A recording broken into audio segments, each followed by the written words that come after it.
session. I will call the roll. Mr. Blakely. Ms. Caldwell Wilson. Present. Mr. Harrison. Present. Mr. Michelle. Present. Mr. Rodriguez. Present. Ms. Vaughn. Present. Mrs. McBride. Present. We'll continue on with the agenda. Next is a presentation on workman's compensation reopener petitions. Mr. Harris, before they start their presentation, I would just like to introduce Mr. Kaluja. Okay.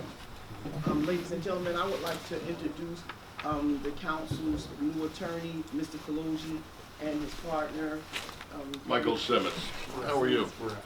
Nice to meet everyone. Thank you.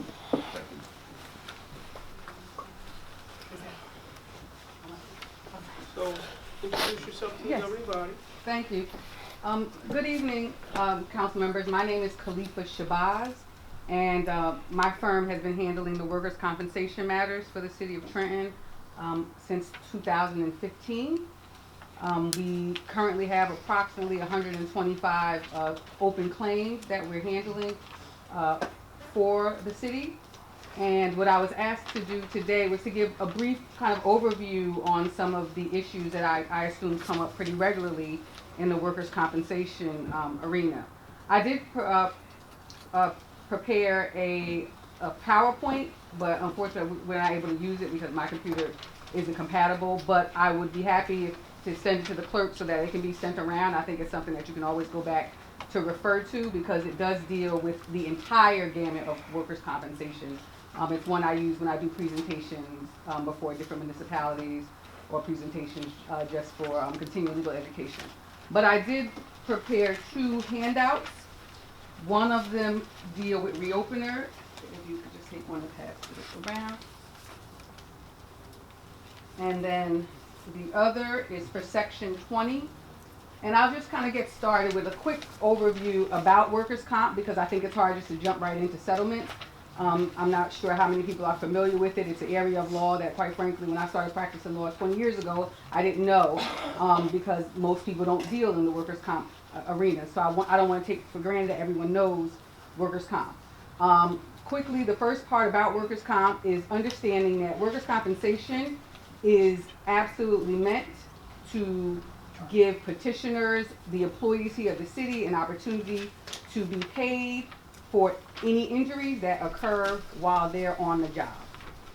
Unlike a lot of other cases that you have come before you when you hear about lawsuits, etc., you're usually used to dealing with who's at fault, you know, how did the person fall, how did the person hurt themselves, and if they played a role in it. Workers' comp only requires two things. It requires that you are injured in the course of your employment and doing something that benefits your employer. If you can prove those two things, you are entitled to workers' compensation benefits. The benefits that you receive from workers' compensation are, number one, you're entitled to medical treatment so that you do not have to use your own health insurance. Workers' compensation completely covers any medical treatment that you receive. Workers' compensation also covers payment to you if you are out injured as a result of your injury. And then the third thing that it covers is if you're able to prove that you have suffered some permanency as a result of your injury, there's a lump sum or a type of payment that is owed, that is due to you. Again, like I said, workers' comp doesn't deal with negligence in that regard. It has to be very severe. So for example, if you hear a case about a person walking down the steps and they fall over their own feet, as long as they were walking down these steps in the course of their employment, they would be entitled to workers' compensation benefits. So now dealing with the type of settlements that often come up that I understand there are questions about. The first one is what's called a Section 20 settlement. Now these settlements, again, this is part of what people get when they file a claim petition. I get involved, my firm gets involved when cases go beyond the treatment. So for example, the injured worker could get hurt, get medical treatment, and the case could close and my office would not be involved. I only become involved in situations where after the person gets treatment, they go into workers' comp court, they file a claim petition similar to a complaint, and then the case is sent out to be represented. So a Section 20 settlement would only come about in those cases where people filed a complaint. And so what a Section 20 allows is for the payment of a lump sum, all at once payment that results in a dismissal of the claim. So someone slips and falls, says I hurt my back. If we are able to settle a case under Section 20, that basically means this case is dismissed for a payment in the amount of X. About 30% of cases settle under Section 20. And the reason that only 30% settle is because there are certain standards. A judge will not allow us to settle a case for Section 20 if the judge has reason to believe that this person, the person either has suffered a permanent injury, if the judge believes that this person has a likelihood of needing additional treatment, or that their injury, may get worse as time goes by. So it's not like I can just go in and negotiate a Section 20 and the judge says if you can negotiate it, fine. The judge has to agree that the certain standards are met. And so Section 20s are when there are issues, again, as to whether or not the person is permanently injured. So certain times where their report says that their permanent injury is X percentage, we disagree and say no, there's no permanent injury. It will enable us the opportunity to negotiate a Section 20. Those are obviously the most favorable. Why? Because it makes sure that the city is no longer on the hook for any future payments of medical treatment, any future payments, what's called indemnity payments. If the person says, "Oh, I'm getting worse," and they go out on more treatment, we would be responsible for paying that person. Or if the person files what's called a reopener, which we'll get into, and if they're able to prove that they have had an increase in their disability. So Section 20 gets rid of all of that. It is a lump sum payment. It is a dismissal of your case, and you get a lump sum. But again, as outlined, there are only certain criteria that have to be met in order for a judge to allow for workers' compensation. And then the other, let me stop here. Are there any questions about the Section 20 and when we can use it, or questions related to cases that have come before you, that hearing it make you have any questions about when it's used, why it's used? Okay. The other type of matters that come, and it falls on the heels of Section 20. We like to try to settle cases for Section 20 because, as I stated, it takes away the person's right to reopen. The other types of settlements are called order approving settlements. That is when, and I'm sure you've heard cases where you may hear, this case is being settled for 15% partial total that equals X amount of dollars. Those cases are basically your essential case where it's no issue as to whether the person was employed here at the time of the incident. There's no issues of fact as to whether this injury happened in the course of their employment. All parties are agreeing that this person suffered an injury and they suffered it at work. And the injury is permanent. Those three things have to be agreed upon through medical records and medical reports and medical experts that those three things have happened. The order approving settlement differs from a Section 20 because it allows the employee 2 years from the date of either the last day of treatment or the date of their last payment. 2 years, they can come back to the court. It's called reopen. That's why you hear the word reopener. They can reopen their claim and say, my injury has gotten significantly worsened. And then they can come back to the city and ask for more treatment and or additional compensation for the increase in the permanency of their award. So oftentimes when you have cases that they're talking about a reopener, this is someone who had a prior case. They settled it for a certain amount. Within that 2-year time frame, they've come back and they're able to prove through medical experts that their injury has gotten worse. If they're able to prove that, then we would settle that case also to the order to the settlement, but it's called a reopener.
sometimes the dollar figures appear small. I think, as I'm sure you all see throughout your budget season, these small numbers can start to add up. So we are definitely trying to defend the claims where we see issues to try to teach these employees that if you're injured on the job, you deserve, what the law allows. But if you're trying to milk the system, we're not really interested in, rewarding that kind of behavior. So at this point, we've been moving a fair amount of cases. I think we've come a long way. Quite frankly, I know there's a lot of cases that are open, but a lot of those cases are from like 2012 and 13. So you'll notice as you see claims come before you, if you look at the date, they're actually from 12, 13, early 14. So as much as I know some of these cases are going to hurt a little bit, they really are old cases. What I can tell you, which is a good thing, is the cases that I've been seeing that are, more recent. They don't come as, fast and furious as they used to come. And they really are, more of your standard cases, not the significant severe injuries, and not a lot of people who, I question whether or not they're credible. So I think that that's a good thing because it speaks to the culture changing, with regard to the employees and how things are moving. So I'd be happy to answer any questions that you may have through the president. Yep. For a claimant to prevail on a reopener, do they have to show new objective evidence of injury, or can it just be it hurts more? No, they have to show objective medical evidence that their injury has worsened. So it's usually mixed with, some type of proof through medical records that, let's say if it's a herniation, that they've gotten new herniations, and that's coupled with generally subjective complaints as well.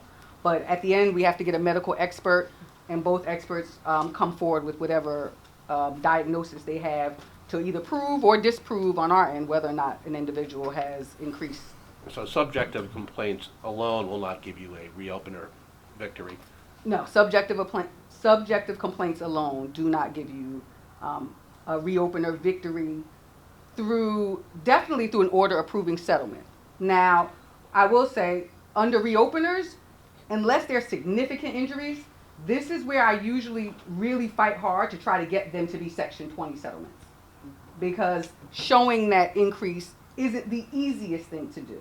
Because usually we're able to argue that some of the increases is as a result of age, depending on the time frame or what the injury is. So that's the best time to get your Section 20s if you can. But if they're able to show that they've had significant injury, or like for example, a person starts out with carpal tunnel, doesn't get surgery. When they come back, they say, I need the surgery. Those are cases that Section 20, for example, won't work because they're able to show, objective medical evidence that their injury has significantly worsened. So I just want to say thank you for the presentation because it has helped me when I look at the resolution, your settlement attachment, so that explains what, we never had that before, we never had those explanations before, so that was very helpful, thank you. Oh, no problem. And like I said, I'd be open to, any other things that you'd like to talk about. Again, I do a lot of seminars, and one of the things I talk to the legislative body about is helping to foster the understanding what policies that you can work with the administration to create about these workers' comp claims. I find workers' comp is addressed before the accident happens. So it's about training the supervisors on how to take the reports.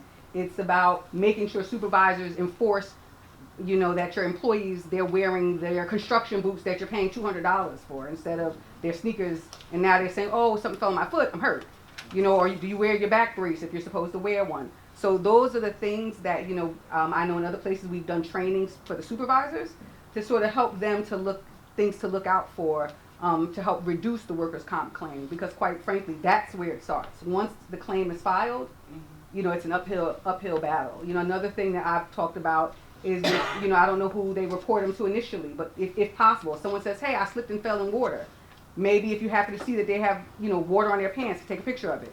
Or where did you fall? And go and say, where is that? Oh, okay, and take a picture, because that sometimes could help us defend claims that would otherwise be indefensible. Especially where we suspect that the person may be disingenuous. Sorry. That just came out. Excuse me,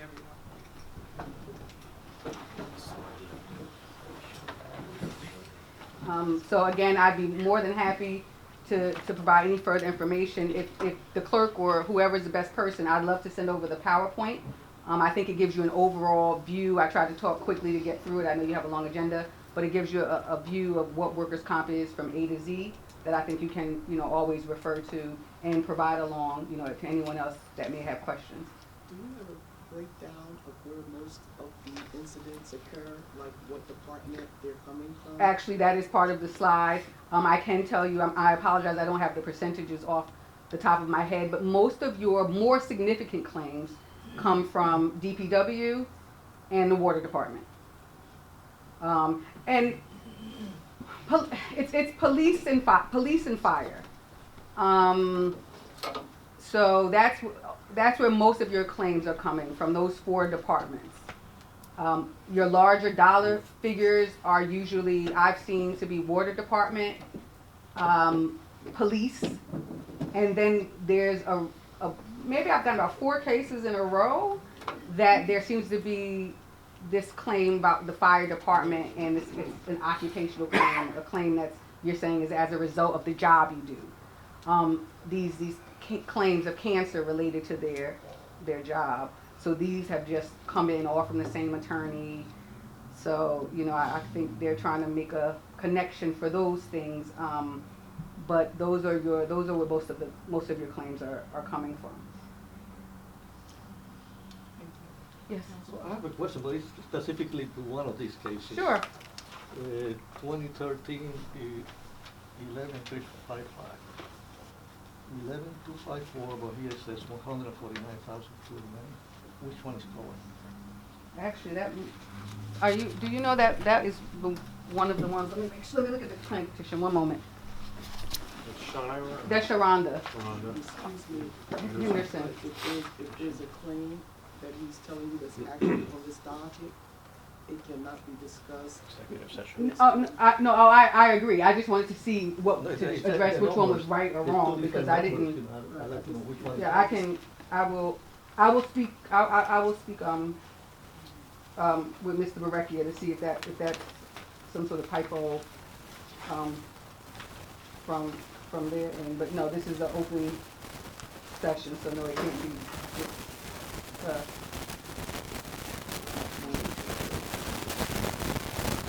I think one the title the number of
Trenton to the State of New Jersey Department of Transportation as described within the context of the ordinance.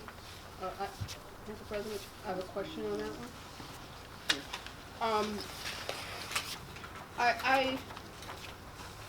I've read through the original documentation that was submitted by the Housing and Economic Development Director, Ben Delisle, and also I run it past a redevelopment attorney as well, but was out of his scope, out of the scope of his contract in his duties. So I run it past the law department, and it appears to be, some missing information and documentation. I just wanted to understand from the director where we are with getting some of this information that I think that we need in order to progress this ordinance forward.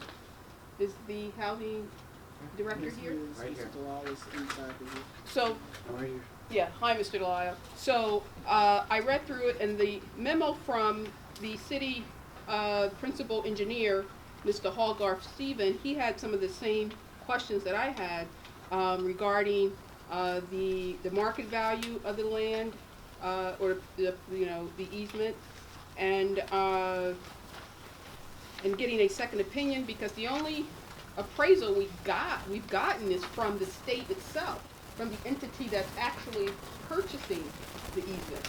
So I just think that it's prudent for us to engage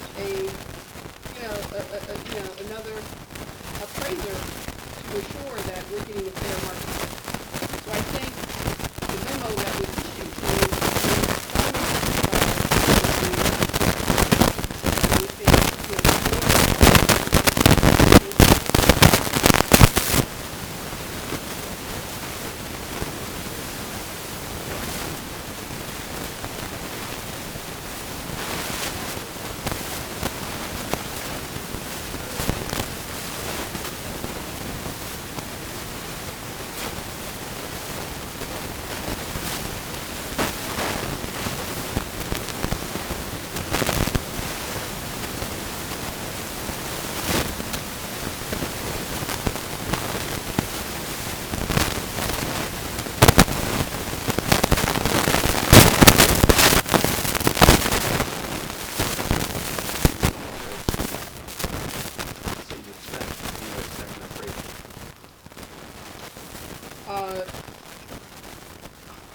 again, I concur with Mr. our principal engineer, and do we not have a professional appraiser retained to do this type of assessment for the Housing and Economic Development Department? We don't have to go out and constantly go to market to get one? Yeah, we'd have to get quotes and retain Because appraisers to that's do that, not your area expertise, right? So we don't really know what the value of this land is. I just think that I would request that we get that a second appraisal. I concur with the principal engineer. And also, I don't see the agreement here. And I wanted that to be reviewed by someone that has expertise in his space as to what the value of that easement is. And to add to the terms, not just so much the sale of to determine the price, the sell of the property price, but also to determine, over time, when we, during the period of the temporary easement, when the state has it in their possession, we just want to make sure the terms of that temporary purchase that the city of Trenton is not giving up any of the right, make sure that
rights, or it's not, the state's not infringing on any of our, again, our rights, so I want to make sure that.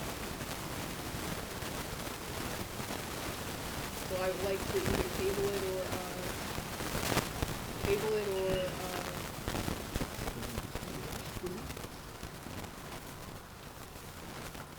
So you're making a formal motion to table, yeah. So moved. Can I have say a word before? Yeah, I don't know who's gonna do the answer. the price of an appraiser. What is the price of an appraiser? Mr. Law, what is the price of an appraiser? To pick a number, I would say $1,500. Between 1,000 and 2,000, so I'd say 1,500. And, even if it went up 20%, the cost, right, that's $7,000. If we fight the state and have to hire attorneys, you're gonna blow through that very quickly. Why would the state? Nobody said anything about fighting the state. She just said getting a second appraisal. That's not fighting the state. That's doing your Well, due diligence. I'm just taking it, I'm taking it to the next logical step, right? If we have a difference of opinion with an appraisal, and we say to the state, no, we don't accept your offer, this is our offer, and it's markedly different than what the state offers, You see that? then it would be, I just don't know where. But so, Mr. Ball, with the thing that, when you say, fight the state, and then you turn around and say, with the different opinions, and coming from the Housing and Economic, Department, it should be commonplace to always have a second opinion. It should be like commonplace to get to appraisal. I think that's just the common thing to do, to always have two. Before you even go into the deal, just have it, appraised by two different appraisers. I just think, to me, that's more common than not when you go in for one of them. That's my opinion. Yeah, my Council President, my response would only be that I think it depends on the nature of the transaction and the dollar value involved. If it was $1 million, then yes. Something like $35,000 for a temporary construction easement from the state, I don't think it's worth getting a second appraisal at that price. At some point you have to say let's just make a decision. So you don't forward. think it was monetarily feasible just to go for two because of the $35,000 is not that great. The dollar amount is not correct. That great. Correct. Councilwoman Cole.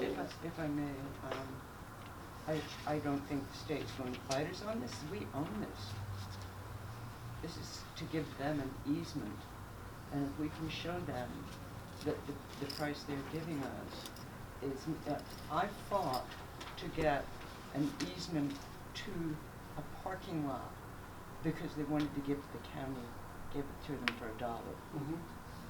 The dollar amount is not the issue. The dollar amount is we need to get as much money as we can when we are making these deals, even with the state. And why you would say that they would fight us on this?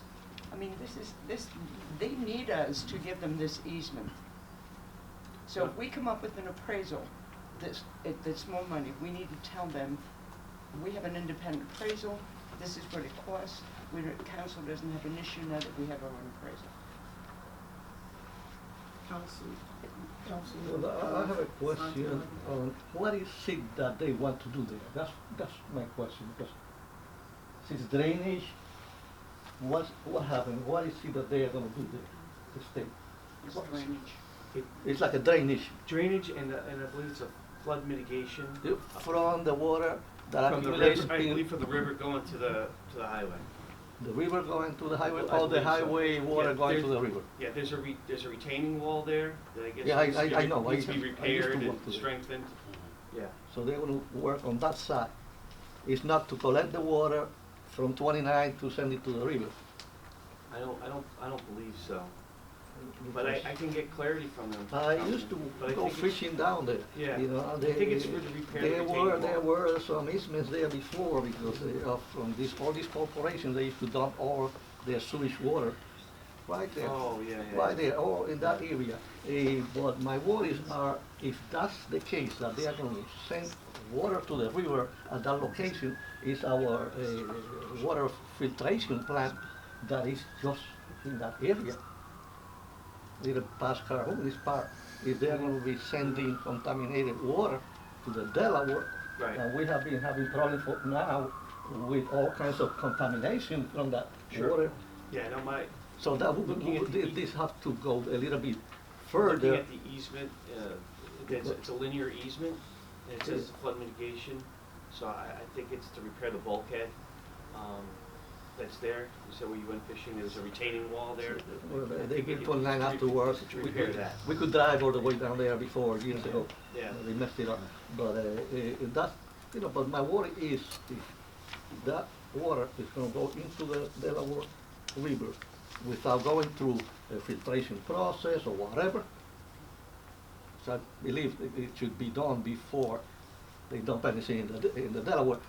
Nowadays, 100 years ago, no, because that was the requirement of that. Right, well, Councilman, any of those permits would be under the jurisdiction of the Department of Environmental Protection, so, they would be regulating Yeah, but water and dumping and things like that. wouldn't Those we concerns. be more specific, the information be more specific on what it is that they're going to do there? Because I just got this today, but I got the resolution, and there's nothing really there. I figured out, because I had driven through there, that when it rains, the water accumulates on like Market Street, past going towards the park. Yes, there's areas there where there's a lot of water there. What I understood is that they are trying to drain that water into the Delaware River. Cannot be towards Trenton, I doubt it, so water is going to go down. But we have been having problems with the traffic, with trailers going through there, that they carry all kinds of chemicals and stuff. They drop oil there, all kinds of contaminations are dropping Route 29.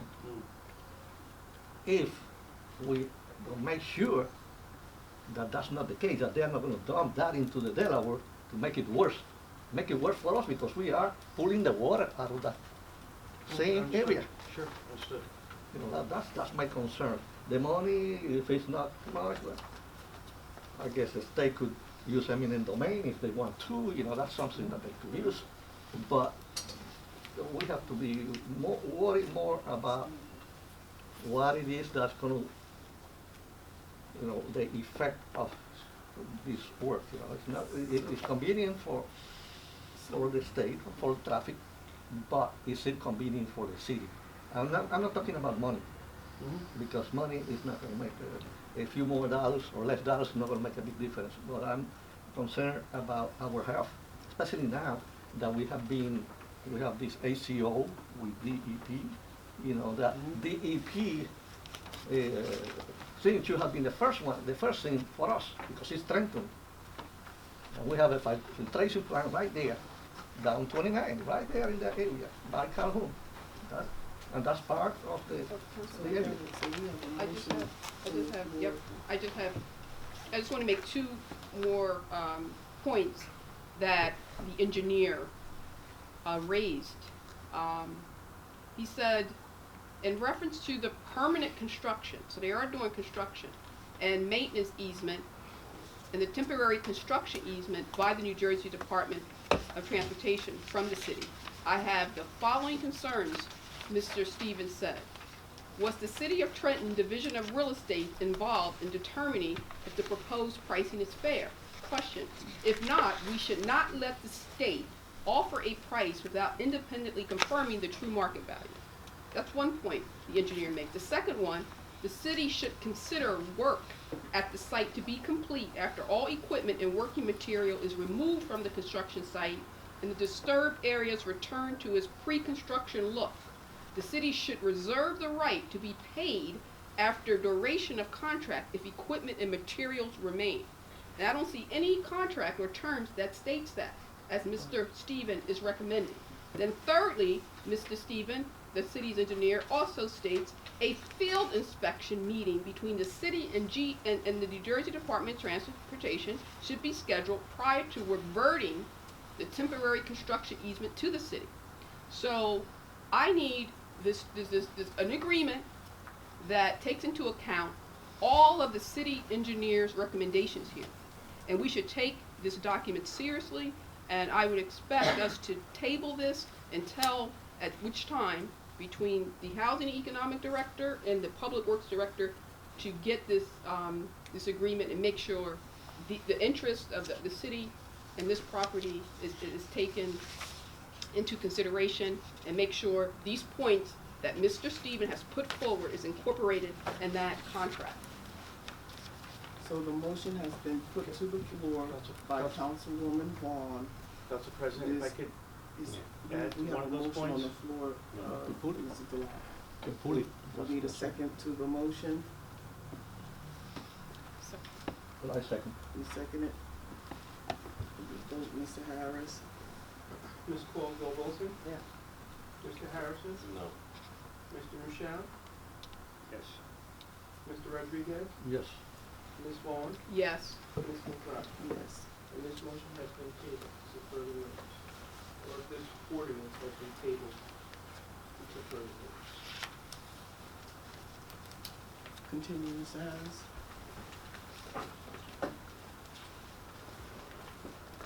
And finally, ordinances for second reading and public hearing is ordinance number 20-6, which is amending the Trenton City Code to add chapter 24, anti-harassment, anti-sexual harassment, and anti-bullying policy.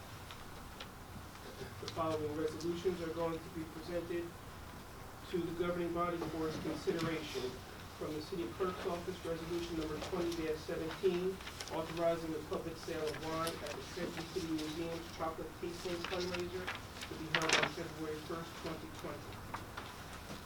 From the Department of Administration, under the directorship of Adam Cruz, resolution number 20-18, authorizing the reopening of settlement of workers' compensation claim in the matter of William Boyd versus the City of Trenton, claim petition number 2012-13796 and 2015-27381, in the claim amount of $101,180, including attorney's fees and costs.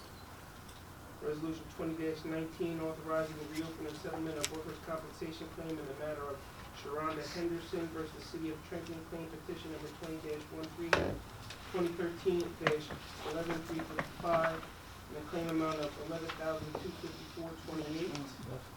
That's Is that the limit to? That's it. Supposed to be 149, 289. 149, 28901. 289.01. So that is $14,928.01, correct?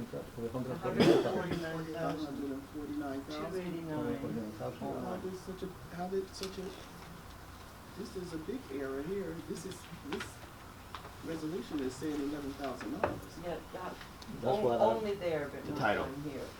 The title says 11,000. The title. Body of the resolution. It's in the body. Resolution number 20-20, authorizing the reopening of settlement of a workers' compensation claim in the matter of Lincoln Davis versus the City of Trenton, claim petition number 2015-8101, and the claim amount of $33,774.16, including attorney's fees and costs. Resolution number 20-21, authorizing the reopening of settlement of a workers' compensation claim in the matter of Eric Coleman versus the City of Trenton, claim petition number 2017-24-822, and a claim amount of $24,481.20, including attorney's fees and costs. Resolution number 20-22 is authorizing the reopening of settlement of workers' compensation claim in the matter of Gilbert Menendez versus the City of Trenton, claim petition number 2017-3668, and a claim amount of $33,875.60, including attorney's fees and costs. Resolution number 20-23, Council President McBride will recuse herself from all discussions regarding this resolution, authorizing the reopening or settlement of a workers' compensation claim in the matter of Sonia Wilkins versus the City of Trenton, claim petition number 2015-9964, and the claim amount of $89,865.08, including attorney fees and costs. Ms. Wilkinson serves as council president of RISE, as personal assistant for council matters, and again, she will recuse herself from all matters of discussion and voting on this particular. Can we roll call it then? The only way that she can do that is if we roll call. It will be a roll call vote, yes. Resolution number 20-24 is a resolution authorizing the reopener settlement of a workers' compensation claim in the matter of Raymond Delgado versus the City of Trenton, claim petition number 2014-9506, in the claim amount of $22,590, including attorney's fees and costs. The following resolutions are presented from the Department of Law under the directorship of John Morelli. Resolution number 20-25 is a resolution authorizing an amendment to the contract with the Law Office of Antonelli Cantor PC to provide continued professional legal services regarding general municipal and defense litigation matters in an amount not to exceed $25,000.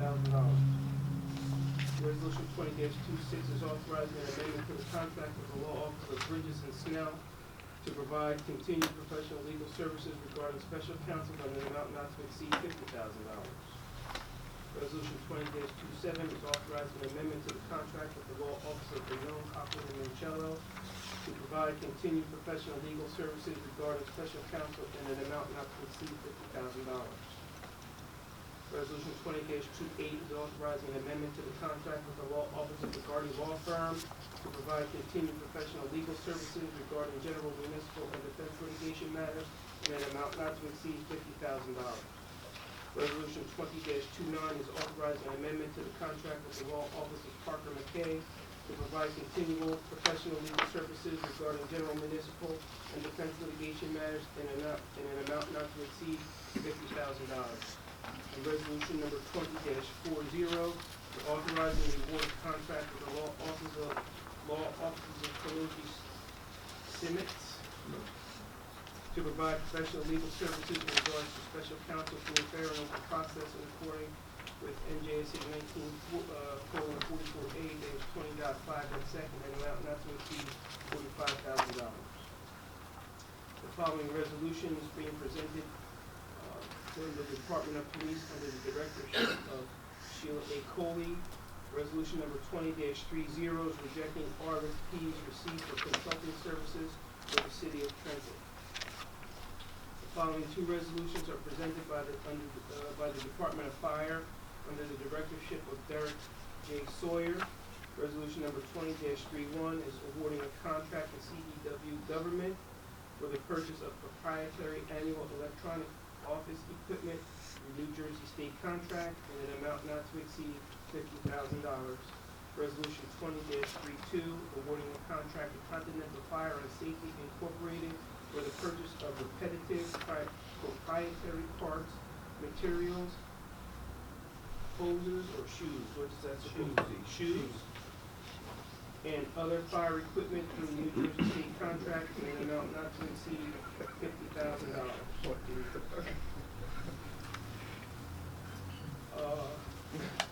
The next five resolutions presented by the Department of Finance with the Division of Finance under the directorship of Ron Zielinski. Resolution number 20-33 is awarding a contract to a fair and open process for online tax sale hosting services for a period of 1 year in amount not to exceed $97,665 to RealAuction.com LLC. Resolution 20-34 is authorizing the tax collector of the City of Trenton to facilitate and execute installment payment agreements for city-held liens. Resolution 20-35 is authorizing the City of Trenton to cancel balances and credits less than or greater than $10.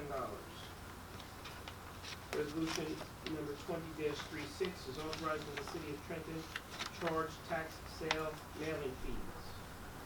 Resolution 20-37 is authorizing increases in emergency appropriations to the state fiscal year 2020 temporary budget of the City of Trenton current fund in the amount of $7,134,282.72. The following resolution is presented by the Department of Housing and Economic Development under the directorship of Benjamin Delisle. Resolution number 20-38 is designating Curio Wellness LLC, New Jersey LLC, as redeveloper of property at block 23102, lots 1 and 2, and block 23203, lot 1, known as 310 through 354 Enterprise Avenue within the Enterprise Avenue Area Redevelopment Plan. I have a question. We got a briefing back studio here, and I went to another one. But all this transaction was depending on then Curio getting the license, the state license. Correct. I'm not mistaken, I read follow up to this, that is still, the process is still going Correct. on. Correct. But I saw about 2 months ago an ad in the papers requesting workers to contractors or workers because they were going to start the construction there. If I'm not mistaken, I asked you about what will happen if they don't get the license. If they, You said that it will reverse back to the city. But This resolution designates them as developer. We have not yet entered into a redevelopment agreement, so we wouldn't do that unless they were successful in getting the license. So we would still maintain ownership of the lot. We would never transfer it unless they get the license. yeah, but the ad in the paper said that they were recruiting workers. I can't control what they do, but I know what we've signed and what we haven't signed. Okay, so because I think the problem it's again, it's I something think that. the problem is that the state has froze all of the license Yeah. because there's a lawsuit Right. from the first batch of license. And so they should have been awarded the license back in November. Right. But it was a court order by a judge, as I read it. It was a court order by the judge saying that they could not award the license until the case was heard. Right. So the state could not give out any license by a court order.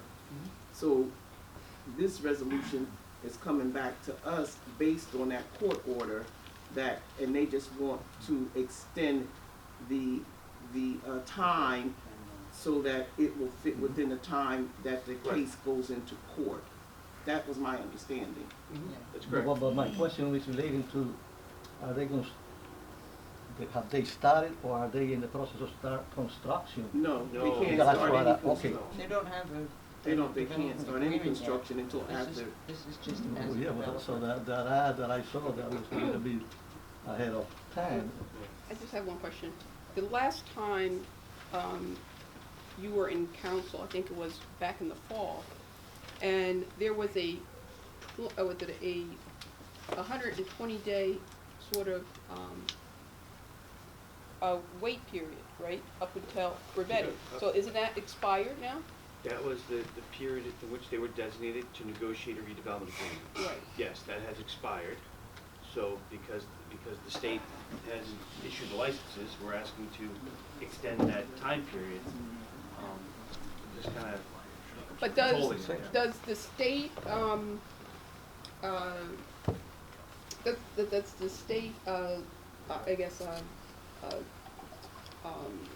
hold, you know, what is it, restriction on the license or the, holding of these license precludes, I mean, does that have impact on the 120-day designation?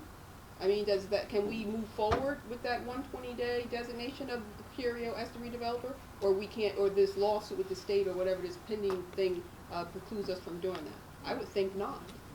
No, Why would the state issue preclude us from designating Curio in the 120-day period that the law says? No, the It's not. state doesn't prohibit us from doing that. It just prohibits, The license. the court just prohibits the state from issuing a license. Like, they probably already have the names of who they're gonna issue those licenses to But I'm because they asking, why can't we move forward with designating them the redeveloper? Did we do that vetting? That's what we're doing. That's what we're doing. That's what No, this, but the 120 days have already expired. That's Right. right, we're We doing extend that, we it. have to extend it. Extend it. But why are we having to extend it? I don't understand. because this expires too, because the time We frame. gave them a time frame because the in- on the licenses were supposed resolution. to be issued at a certain time, so we gave them a time frame and it. On the we need to resolution, we extend give them it. a time frame, and Yeah. that time frame is running out before they issue the, actual license, it'll run out. So then they won't be able to say, hey, we had an agreement with the city of Trenton, because it would have expired. Mhm. So that's what we're doing, we're just extending their time for the property that they need to show to show proof to the state that they still are interested, and the city of Trenton are still working with them if they get those licenses.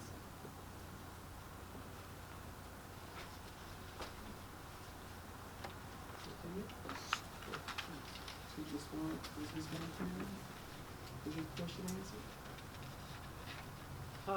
No, not really. I'm just concerned that during that 120-day period, we were supposed to vet them for other documentation and other. But you can't until after the license. See, No, everything but is, we can vet, everything, but we can vet them on their capabilities, right? you can, but But I thought this that's is, what, but this that is was the a big thing. chunk of If that the- 120-day period. If the courts come back and say to Curio, you don't have the license, then What?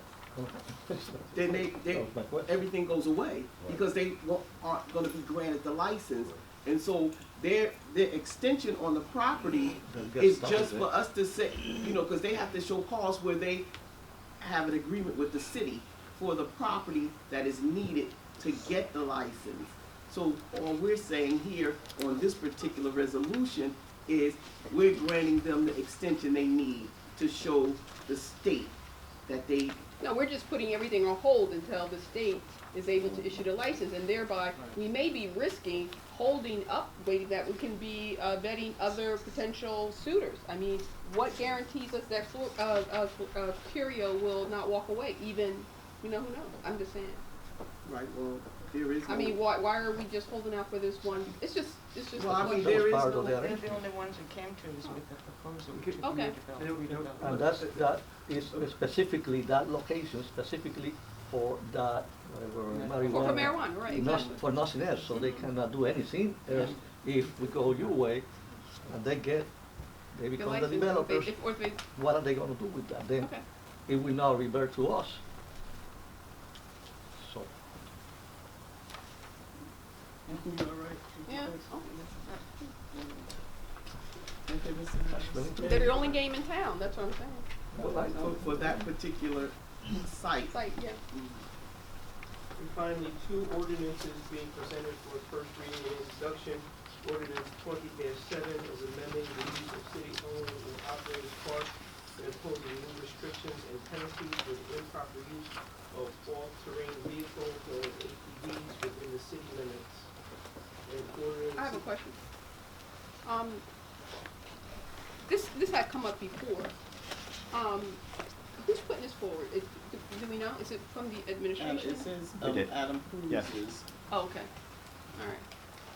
I thought this was Mr. Blakely's. I'm sorry. I thought the administration was working with Mr. Blakely on this. Well, actually, it was the administration that decided to put it forward once again because of the amount of squads that are running, literally destroying Cadwallader Park, terrorizing people. And so we feel that, maybe by putting new parameters, perhaps that will help diminish the amount of activity in the park. They are literally destroying the park. And, Is there, correct me if I'm wrong, is there some legislation that has been, on the state level relating to ATVs? not that I'm aware of. Okay. other states do have. I thought that there was Maybe some she- bill raised on the state legislature about ATVs. Addressing what? Trying to limit their usage.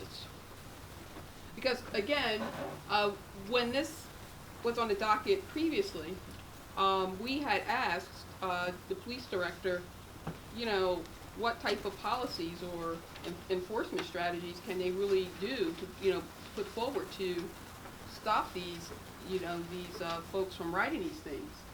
And we were told that there's nothing really they could do because they're prohibited from chasing them through the streets, right? Does that still exist, Director Coley? Well, we don't chase them because the likelihood of catching them is almost nil. Right. So we would create more of a havoc by chasing them than we actually would if we apprehended them. So for that reason, we don't chase them. But if we have an ordinance on file, then we would at least be able to give them some type of summons. As of right now, if we catch them, all we would be able to do is say they were riding on the streets illegally because it's a motorized vehicle, but it doesn't have a plate. We would have to try and apply some of those Title 39 things to it, but right now we don't have anything. But this would create our ability to issue city ordinance. I thought that they apprehended vehicles, George. That's what the ordinance is. No, I said I thought. Right now they apprehend or take the vehicle. Am I correct? If we catch them, we can confiscate the vehicle, but if the rightful owner comes forward and claims the vehicle, right now we don't have a reason to not return it to the rightful owner. So does the ordinance have, does the ordinance have penalties associated with it? $500. $500, okay. And confiscation of the vehicle. Councilman Michelle. It's up to Oh, that's good. This is great. I love it. Going back, my experience of being in there, you confiscate the vehicle, you tow the vehicle, and you set their court date back. And the judge you work with, by the time they get the vehicle out of the tow yard, it supersedes the price of the bike. So they forfeit the bike. And the summonses we did have were same thing, if it was stolen, if it was reckless, you charge them with all the above. But there is an ordinance on a book. We had an ordinance going back on a book strictly for dirt bikes, illegally driving there. You confiscate the bike, court date is 6 months from the time you confiscate the bike. By the time they get the bike out, the bike is useless to them because of the price of confiscation. Right, but that ordinance specifically deals with dirt bikes. These are quads. Quads, it right. also deals with quads. So, well, I would have to see that ordinance because the one that I was told about specifically deals with dirt bikes. And so therefore, we would be able to do all of the things that I previously stated. However, we would not be able to attach that ordinance because it specifically talks about a particular type of, if it says a dirt bike, then it's specifically talking about dirt bikes. So I can have someone pull the ordinance to see if there is some reference to ATVs, and there is one. I'm sure there is, and Detective Davis was using our quads in the parks to pursue them. So we stopped doing that. We do still have the quads, we don't have operators for the quads, but we still have them. But Detective Davis would be the one, he focused on that in the park area, because I think he's working tonight. So we could, I can reach out to him after the meeting, to see if he has the ordinance. He's very knowledgeable on that, and he always kept up to par with that. But I'll reach out to him, then I'll reach out to you. Maybe he has that, and save you a little time. Okay, so then I hear two things, that if there's an ordinance that already exists and addresses quads, there's no sense for you, us to move forward with this one. But if it specifically deals with dirt bikes, then we still need to move forward with this one because on Sundays, my phone rings nonstop about quads. And we do our best to try to wrangle them in, but it's just like a lot. So, at least this would give us a little bit more teeth, but it doesn't need to be redundant in the already. But I'll check as well.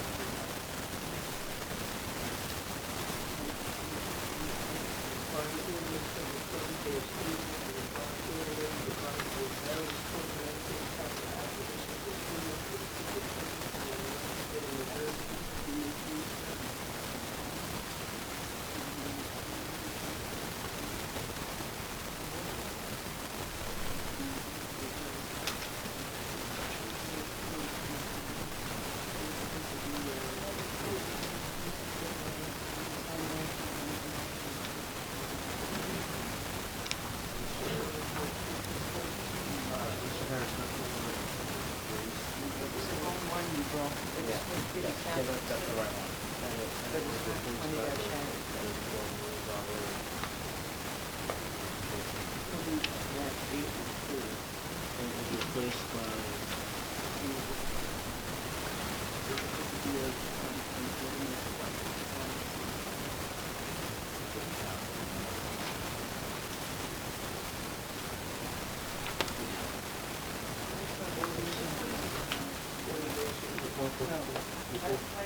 Is the bond providing for various humans? Okay, so it's, listen, for the college.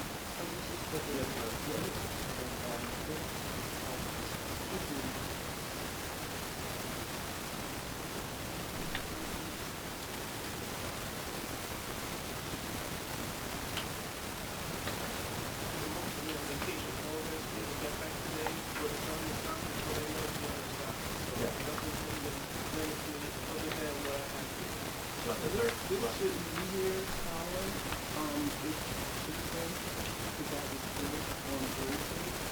So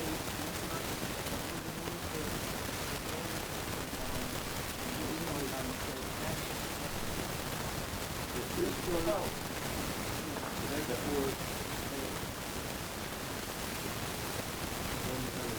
environmental remediation, inspection, of verification, city improvement, the government of Southeast America building, to the city hall, the apparatus, to the application of the cane wall for the building window wells, the city plumbing and electric facility, the various buildings.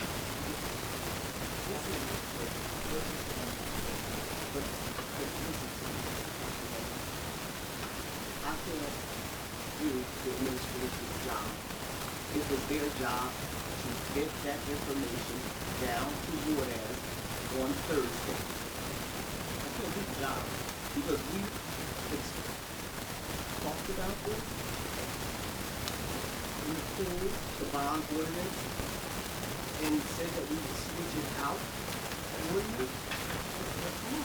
Madam President, it was literally hand delivered by my assistant after we were on Thursday after our discussion when we had one. The request was that we agreed that we go back and review the right one. We agreed to that, and that's the one we replaced is actually the one that was loaded, which is the copy I just gave to you. So the last one was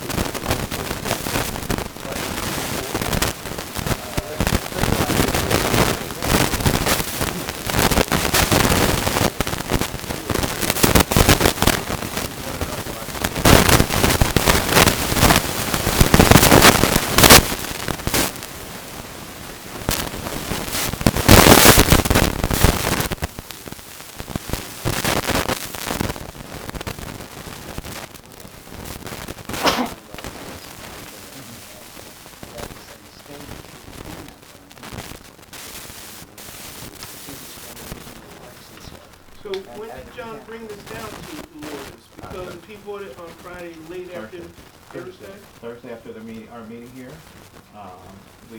we got the signatures and John walked it downstairs to Lourdes. Okay, so like I said, I was out on vacation. So is it there, Ms. No, Harris? it's not even in the booklet, and Lourdes is very efficient in matters like this, so if she got it and knew she was supposed to replace it, I would have to talk to her as to why it wasn't done. So, I don't even have a copy of it. All right, Mr. Harris, let's keep on going with the meeting. I'm not gonna, I'm just. I'm gonna speak it here. I don't even have I a need to copy get this of to me 20 down. dash in my file. I don't know what happened to it. Continue with the business at hand, So because that they're is, not doing their job. that is all the items on the docket for your consideration on Thursday. So are you gonna remove 20-8? Excuse me, ladies and gentlemen, Mr. Harris is moving on with the agenda. Go ahead. 20 dash 8 will be pulled. It was pulled already, it should have never come back on. Okay. Next on the agenda are public comments for docket items only. If anyone from the public wishes to address any item that's discussed this evening on the docket, please stand up, state your name and address for the record, and you can address the governing body at this time.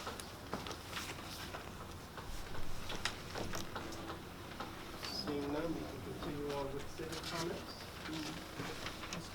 Mr. Harrison, Councilman Harrison. Councilman Coleman Wilson. Councilman. Well, yeah, I have I'm a little bit confused with this ordinance 20-8 because the language is the same as ordinance 19-144 that we voted down 2 weeks ago. 20-8 was pulled off of the docket because the information that we had requested was for them to give us all of the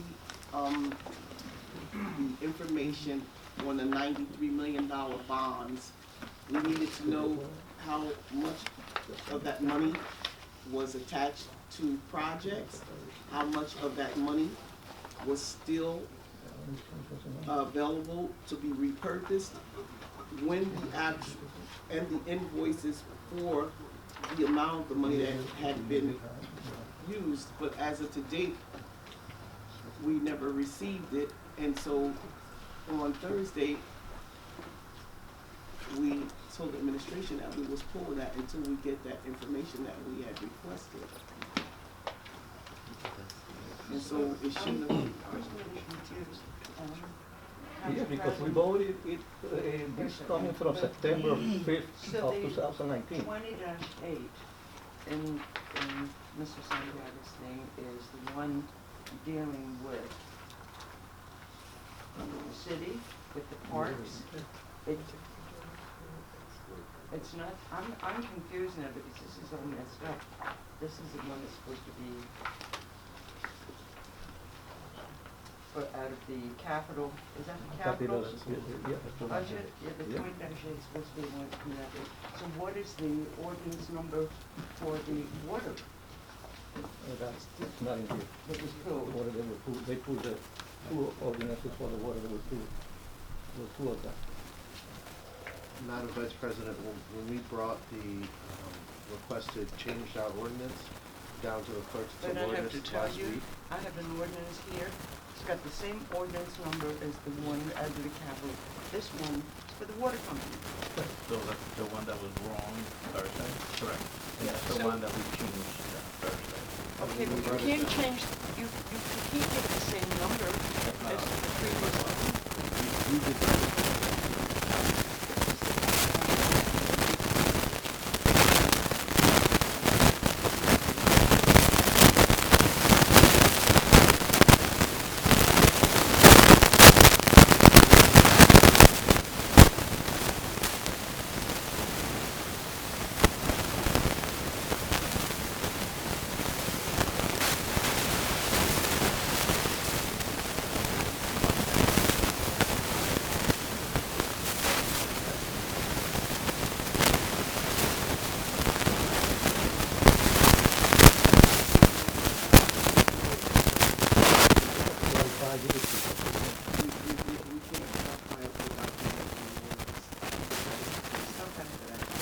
The number changed, but this was 19-144.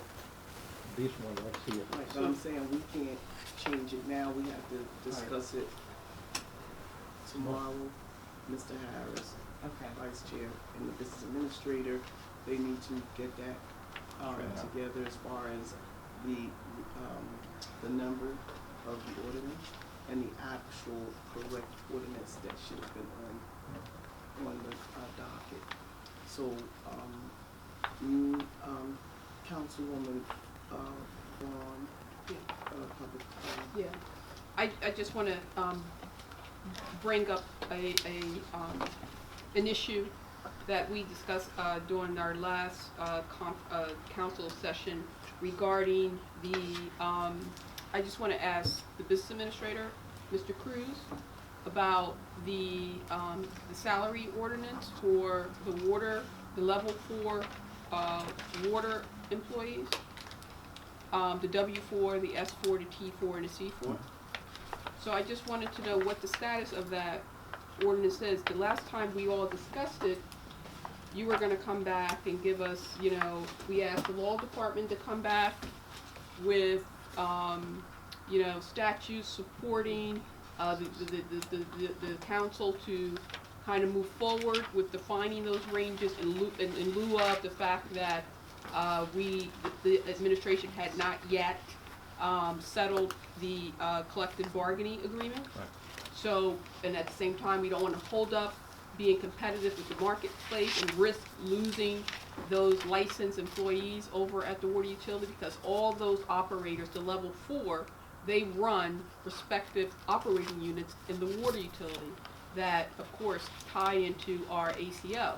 So I just want to make sure that when the administration, when are you going to put up that ordinance and get it here so we can get it deliberated on, reviewed, and hopefully agreed upon with the council, because those 4 employees that's running those key operating areas in the water department is crucial. And we don't want to put our utility at risk and not, also not meet the obligations of the ACO that's defined by the DEP. So I just want to know, when is that, and Council President as well, when are we going to have that ordinance put forward? Yes. Now, there's a question about the ranges, but we can define the range for each respective license holder, the T4, the C4, the S4, and the W4. The ordinance does not have to say when you will effect payment for those individuals, right? Or start, give each individual, whatever, number you're going to give them within that range, but we certainly could, craft the ordinance. Yeah. Madam President, Adam Cruz, Business Administrator. Point well taken, Councilwoman's request. Water Department was actually preparing a presentation that we requested the council to see if we could have it today. It was actually because we had the other presentation. It was requested that we had that presentation on the February 4th meeting. And so that is actually the time when the director is going to come and present to you the ordinance with the various titles and the various salaries. So that presentation is scheduled for February the 4th. Is that Tuesday or Thursday? I'm sorry? It's a Tuesday. Is it Tuesday? A Tuesday. Yes. Okay. Councilwoman Shaw.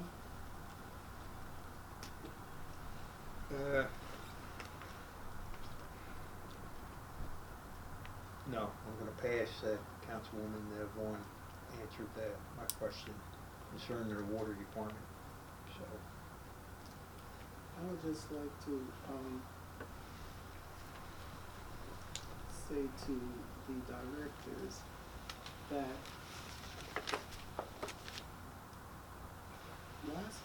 the last council meeting, Mr. Smith stood in front of us and he stated that him and the entire team for the water department had went over the bonds. He said that they discussed and they could show us where the bonds, the $93 million, what monies had been spent, what projects they were connected to, and that they actually had the report. And I asked him if he could give us that report in our hand. Now, this is a council meeting. We don't have that report. The second thing is that the Housing and Economic Department said that they were going to have us the RFPs for the senior centers and for the community centers and for the public libraries as the directive that we got from HUD. And then we had a bond presented to us, an ordinance for a bond that had the senior centers on the bond. And so, to me, you know, I'm confused, I'm perplexed, because the fact is that if HUD gave us a directive, put out the RFPs to renovate the senior centers, the 2 community centers, and the public library, why is the senior centers connected to a bond? Because the CDBG grant money is straight out money. Why are we borrowing money to apply it to the seniors centers when HUD gave us the authority to renovate those centers under the CDBG grant money? I'm not getting that. Why would we go out, borrow money, and pay an interest rate when we have clear money that we could use? I'm really perplexed here. Somebody need to help me out with this one. Madam President, I'll tackle the water bond presentation. Mr. Smith is actually in the process of finalizing the list of all of the bonds and where they are to present it to you prior to the presentation. So in the next day or so, you should have it. Mr. Cruz, that has nothing to do with the fact that on those bond ordinances, you're saying that you're going to use that money for the senior centers. Right, yeah, no, I was So just why tackling. would we be going out to borrow money for the senior centers when we have money in the Housing and Economic Department? I'm not understanding that. Why would we incur interest on money that we do not have when we have funds that have been directed for these projects? So I'm just, and Director, you said to us that you was gonna have the RFPs for us for the senior centers and for the community centers. But here we are in the council meeting and there's nothing.